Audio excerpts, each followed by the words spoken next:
Hi cuties, my name is Kozumi and this is the channel Nerdy Nekoma. Everything here is about Haikyuu chat stories and fanfic. Thanks for joining us today. If you like this video, please consider subscribing and leaving a like.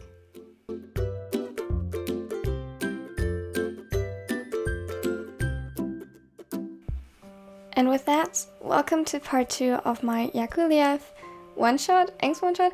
As I said, this is part 2 because the last video, it all together would have been a little bit too long. So yeah, you should have watched the first part to understand everything, but besides that, let's just jump straight into the video.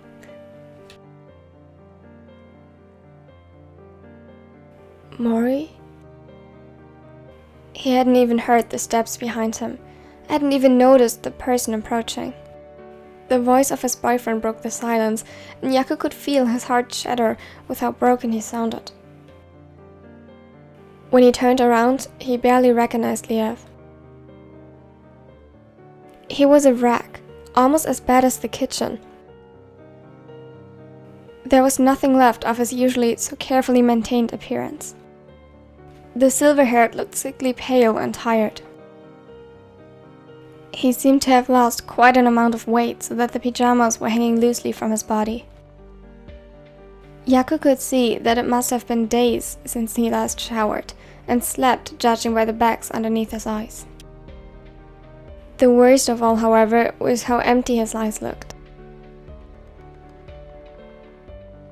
As if he lost all will to live. Even now that they were widened in shock, the emotion didn't seem to get through to him. Liev, what happened?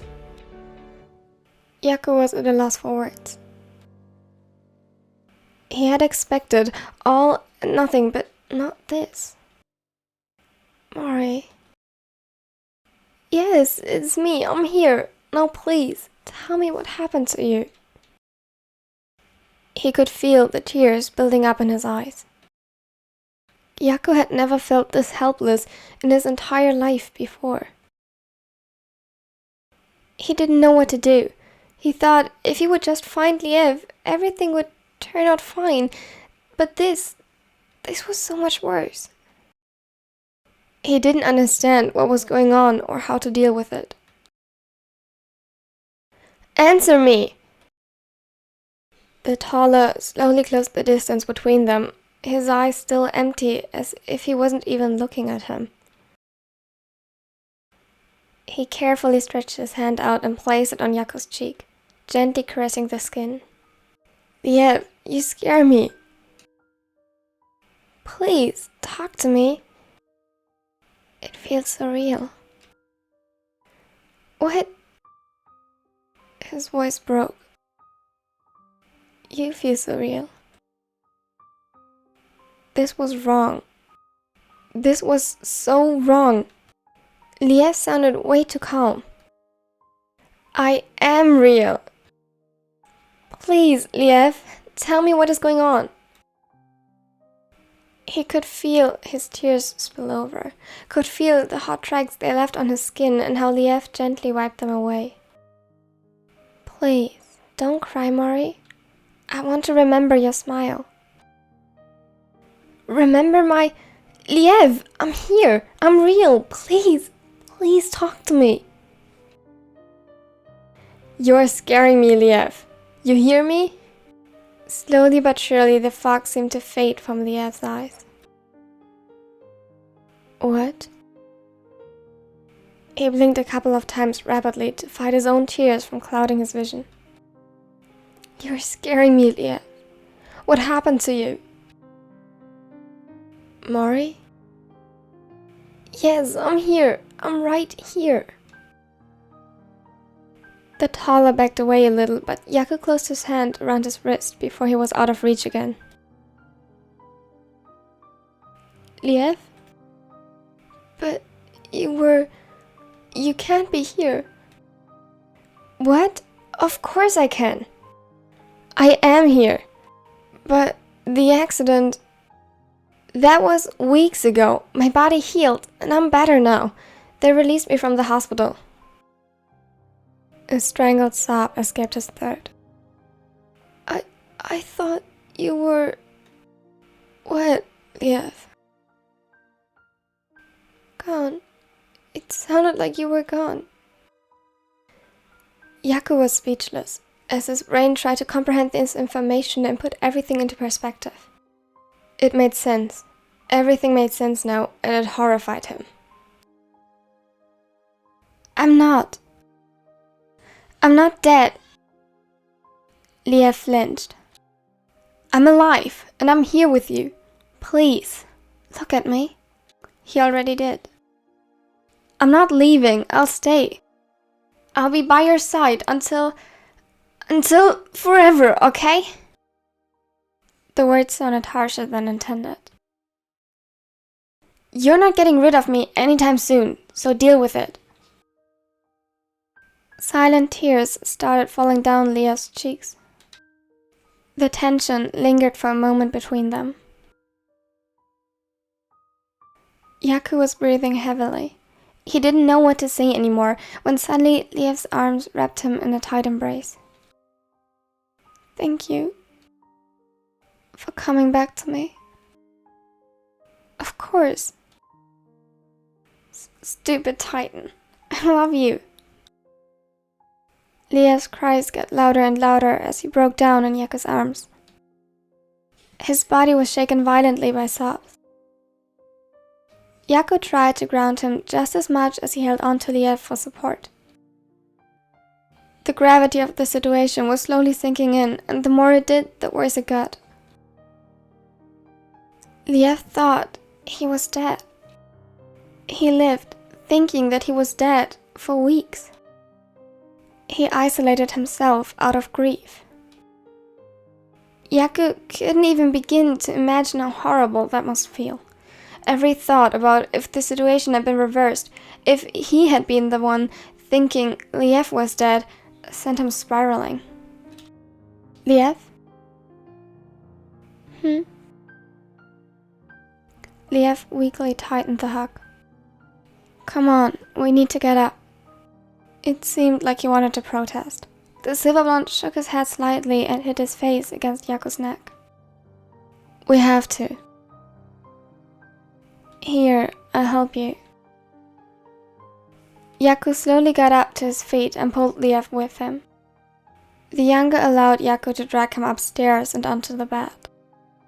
He gently wrapped him in a blanket and tenderly stroked the silver strands of hair from his face. The libero turned around but was immediately stopped by a hand closing around his wrist. Don't leave. Shh, don't worry, I won't. Yaku put on some comfortable clothes and laid down next to him. He would just shower later and prepare a bath for Liev while he was on it. As soon as he climbed into bed next to the silver-haired, he was pulled into a tight embrace.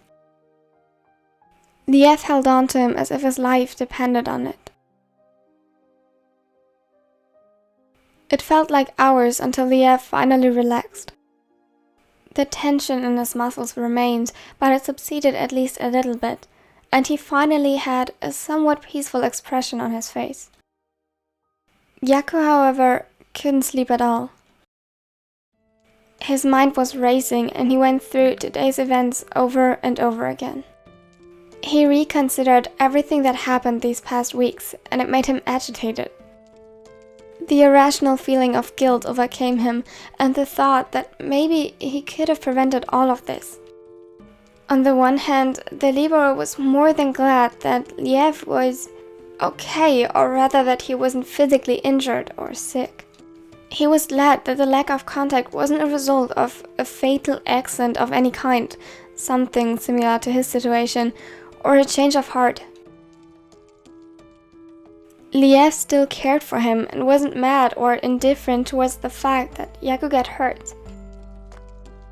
But on the other hand, this was barely any better, and Yaku honestly wasn't sure how to deal with it. He got restless and couldn't bear to stay still for any longer.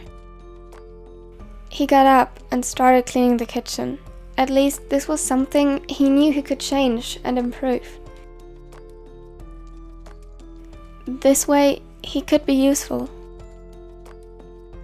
It didn't take long though, maybe 2 or 3 hours, until a loud crash caught his attention and had him running upstairs again. Liev sat huddled up in a corner next to the bed, shivering and shaking. His eyes widened in terror. Liev! A strangled sob escaped his throat as his eyes met Yaku's. Hey, I'm here, you are fine. The smaller hugged him tightly and gently patted his back. I thought that your return was a dream. Nothing more than wishful thinking. Yaku gulped. It's not. I'm here and I'll stay. Forever. Promise? His grip tightened. Promise. It was hard seeing him like this, and Yaku wished desperately for any kind of easy fix that would restore things. Something that could heal the pain the stupid secretary or whoever had caused his boyfriend. But there was no such thing. Yaku's death had been an undeniable and irreversible part of Liev's reality for weeks. It shook his world through the core and fractured his perspective on life itself. For all this time, it felt like he was alone in a dark and cold place. As if he had been swallowed by a lake of darkness, taking him, pulling him forcefully under the surface, far away from every bit of warmth and light. And he didn't fight it. Time, responsibility, friends and family, everything seemed to have lost its meaning.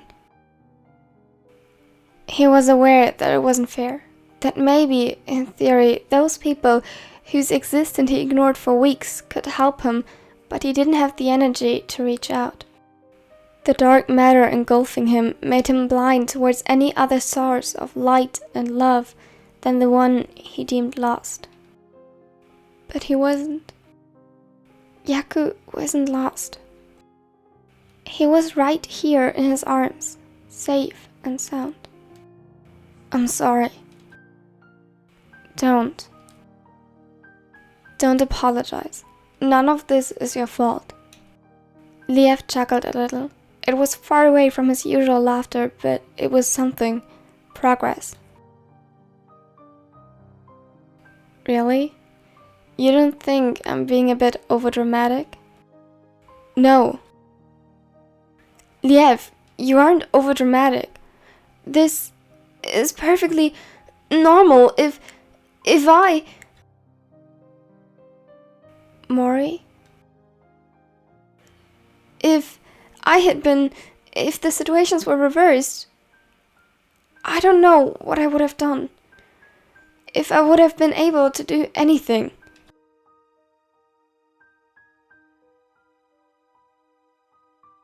You kept yourself alive. That... Shh, Mori, I'm going to be fine, as long as you stay with me. Of course, stupid Titan.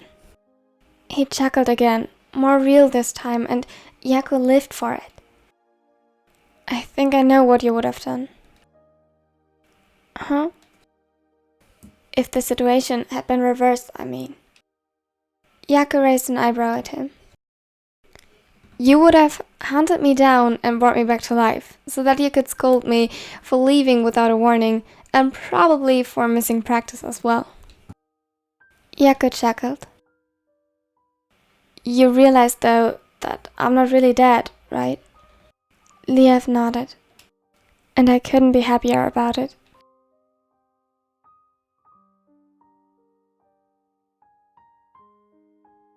Thank you all for watching till the end. With this second part, the YakuLev one-shot, The Day You Left, is finished. I hope you liked it. I hope you enjoyed it. Yeah, it goes to all my YakuLev fans. I love that ship very much. I hope I didn't hurt you too much. I'm going to make more of YakuLev in the future, I think, because I just love it. If you have any ideas for that, please leave a comment under the community posts that I made extra for requests and stuff. And yeah, please consider, if you liked it, to leave a like on this video. It helps my channel It really helps my channel grow. And have a wonderful day.